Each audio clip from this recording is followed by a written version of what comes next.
Martin Romualdez. But despite that, ma'am, sure na yung inyong attendance po sa Senate deliberation. Yes. Kahit alam mong if first come to worst, talagang yun lang makukuha ang budget ng OVP. Opo, oo.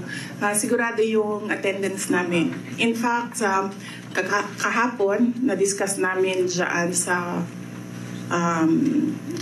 chief staff na opisina kung ano yung date para ma-block namin yung date ng plenary ng Senate. But apparently, wala pa daw mga schedule, so nag-aantay kami.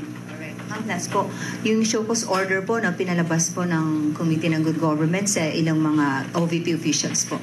Opo, nabanggit kanina noong nagmo-monitor ng hearing na meron ng show cause order yung ibang mga personnel ng Office of the Vice President. Submit lang namin sa aming legal dito sa OVP, meron naman kaming legal division, and then we will ask our lead lawyer to come up with a legal opinion.